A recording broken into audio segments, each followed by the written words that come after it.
You're welcome to Kemafrik. My name is Kemafrik.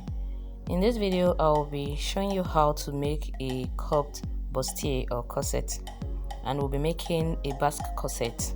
Also, I'll be showing you the modification you need to make to create an off-shoulder corset. We'll be starting work on this pattern. I have a video on the channel where I created this pattern. I'll be putting a link for that in the description box.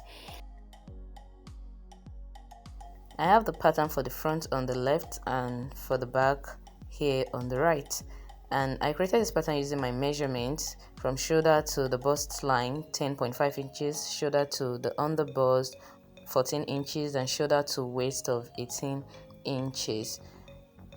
And also I've inputted the horizontal measurement, the circumferences, and my shoulder width is 15 inches.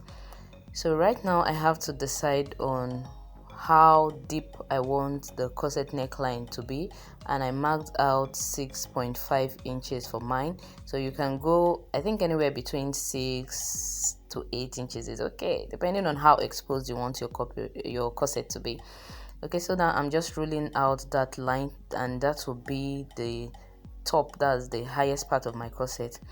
And I'll go ahead to create a 1-inch line at the center front, and I'll just mark it between the underbust line and that point. So at this point, you also have to decide on how low you want your corset to go at the center front, and I marked mine 2 inches from the bust line, just so it's a little bit above the bust point. Okay, so I marked that, and that's just how deep my corset will be at the center front. So I extended the bust line a little bit, and now I'll connect this point to the top of the chest line, my upper chest line that I drew right there. Next, I'll be contouring the dart line, and I'll be marking 1 inch on both sides. Sorry that this part isn't showing properly, but what I'm doing is marking 1 inch on both sides of the bust line. Okay, so I'm doing the same thing on the upper, on the bust line and the bust line. So just know that this line I just drew is straight downward, and I already factored in that extra measurement on my waistline, so I don't need to create any adjustment on this pattern. If you haven't, make sure you put 2 inches on that side. So now from the bust point, I'll create a curvy line to connect the top of the dart to the under bust line, like so. So note that I'm connecting it about 0.75 inches away from the bust point, and on the upper chest line there I also marked 1 inch on both sides. I'll also be doing the same thing I did to this point, curving them into the bust point like so. Note how the curve I'm making is smooth and it's nothing sharp or nothing too obvious. You just want it to blend into the bust line like this, so you don't have any sharp point. So next I'll be connecting the dots I marked at the center front to the upper chest line with a curve like this. So just make sure you are making this curve in a way that you are comfortable with, you know. That's just the way your corset is going to appear at the center front, so just mark it the way you feel will look beautiful. And then from the under bust line I'm connecting it upward like this, and that will create the center front part of our cup. So at this point I'll need to mark 2 inches inward, so anything between 1 to 2 inches it's okay. So you just want it to be wide enough, and you don't want it to reduce the length of your cup. I initially wanted to go for, I think, 1.5 inches, but eventually went for 2 inches. So I'll be connecting this to the top of my chest line like this, upper chest line. So first I'm marking out the dots just so I'll be sure I'm okay with the shape. Okay, so now I'll just be smoothing this into the armhole curve like so. So it's nothing, you know, don't put so much pressure on yourself, just create a smooth curve, the one that you love. You can also play around with the shape if it's concave or convex the other way. So the next thing I'll be doing now is to create a curve from the chest line, okay, not the upper chest line, from the chest line to the under bust, and that will conclude the shape of the cup. So eventually I'll be modifying this bust dart and smoothing out this curve, but for now we'll just leave it at this. I want to quickly show you a slight modification you can make on this pattern if you're going for an off-shoulder corset. You can raise this by 1 inch, that's this upper chest line by 1 inch at the armhole, and create a smooth curve to connect it to the line coming from the center front like this. And then you have your armhole for the off shoulder corset. So I'm making use of this dotted line because that's not what I'm doing on this pattern. So I just wanted you to know what you can do if you're going for an off shoulder corset. So let's do a quick walk on the back as well. So because we are making a strapless corset this time, we're not going for off shoulder, so the armhole has to be continuous with that of the back. So that means our corset will be starting from the tip of the armhole like this, and I marked 1 inch downward from that point just so it relaxes into the back, and I created these curves. Okay, it's another smooth curve. So next I will extend the line of my dart, that's the dart line, and then I'll be tightening up the upper part of the dart line by 1/2 inch, that's a 1/4 inch on both sides. That just helps the back part of your corset sits more tightly. Okay, remember it's a corset, it has to be extremely fitted. So once again, for an off shoulder corset, you have to measure what you took out on the front and mark the exact same point on the back, and that will be the top of the back neckline. So I'm just creating this straight line. I will be using this other color of pen. I'm not sure it's obvious on this video, but then it is from this line I'll be marking 1 inch or 2 inches downward, and that will be the off shoulder neckline. But that's not what I'm going for here. Okay, so I just still wanted to show you what to do if what you want to create is an off shoulder corset.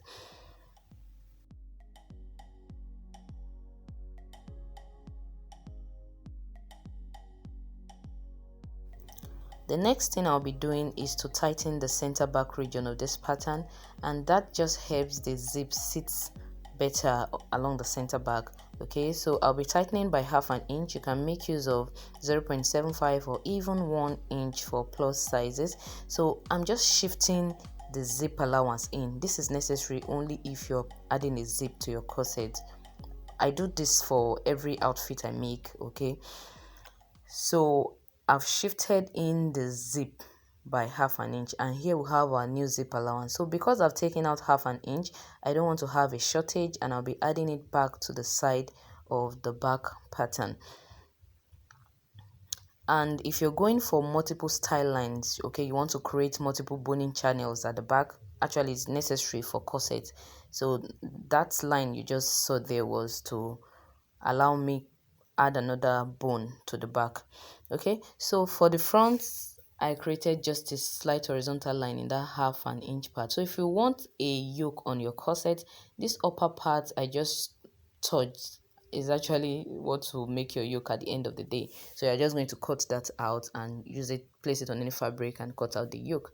Okay, so if you're going for a yoke as well, you have to measure the dart you're taking out at that chest line and add it back to the side of your pattern like so. Then you have a new side of your front pattern. Okay, the region I'm shading is the dart region, and that's what I'll be cutting out. Remember to add this 2 inches that you're taking out to the side seam. I already did that on this pattern before I even started drafting. Eventually we'll be closing up the bust darts and transferring it to the other dart. Don't forget to label your pattern. This is very important, and also place your notches where appropriate. I'll just be labeling this side, the center front, and the side front, and also the lower part, center front and side front. Okay, I decided to label that part cup, and I actually mistakenly wrote SF, which was supposed to be CF on that part. Okay, so now it's time to work further on the back pattern. I decided to create a lace loop for the back, and so I'll need to create an opening at the center back to accommodate the lace loop. So I marked 2 inches at the top of the pattern and on the waistline I marked 1 inch inward, and I'll be connecting this point together and cutting it out. So that way we don't need a zip allowance and we don't need that tightening at the back. So I'll be cutting this out just the way I'll cut out the dart, and that would not just be part of the outfit at all. We're just going to have it open. So also, don't forget to label your back pattern, the center back, the middle back, and the side back, just so you don't mix it up. And trust me, by the time you cut these pieces, they can become quite confusing. You should also mark the top to indicate that this is the top, so you don't turn it upside down.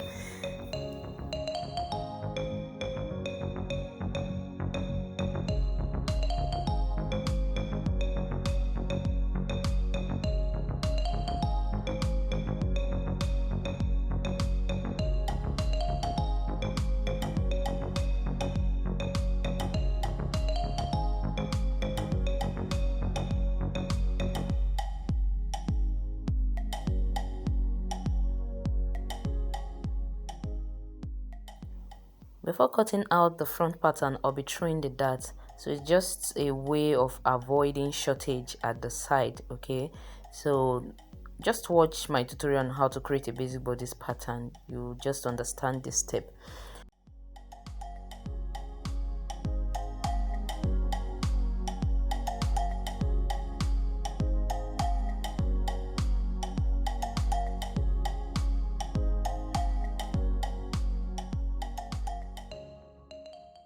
So at the upper part of the cup, I need to close up the dart and even out the, I don't know what to call this now, is it the neckline or the chest line?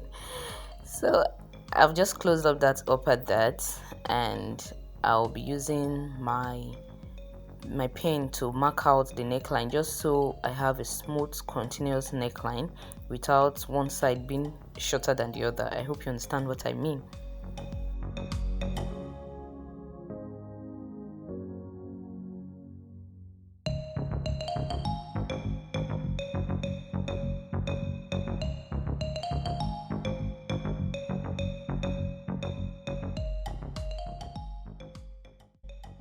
Now before cutting out the cups, I'll close up the bust dart and smoothing out that line, so I have a smooth continuous fit, just the same thing I did for the upper part of the cup.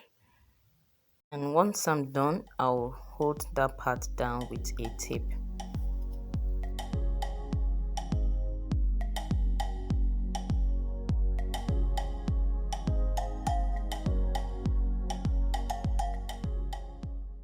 Now the front pattern is ready. You can actually go ahead and use this to create a dress or a lingerie.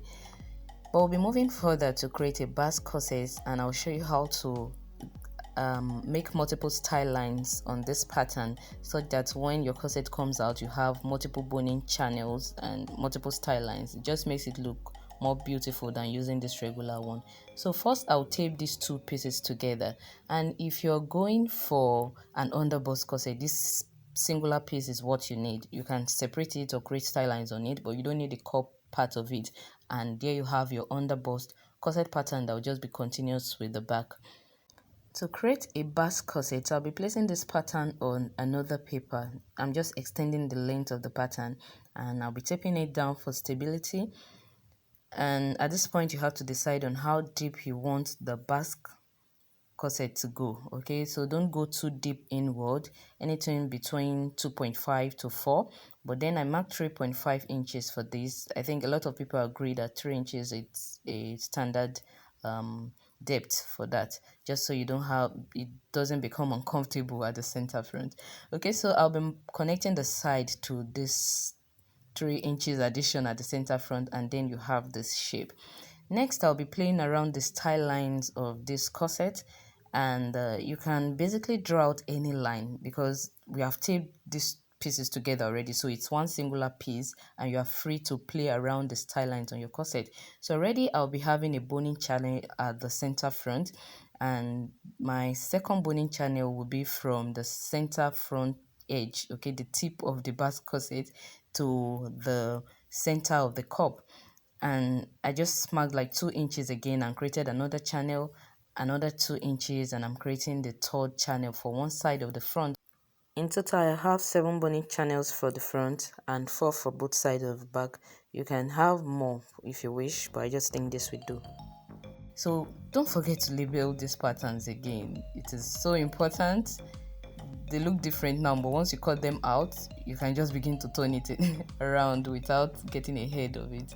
Okay, so now I'm cutting out the patterns after labeling, and these pieces will be ready to be transferred to any fabric to create your corset.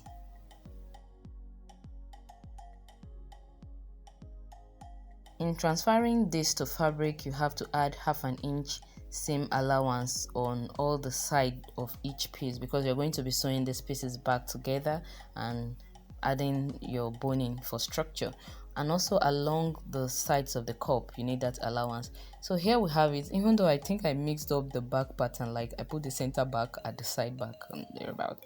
Okay, so that's all with our pattern. Thank you for watching. Join me in the next video where we'll be transferring these patterns to fabric and sewing the pieces together. Bye bye.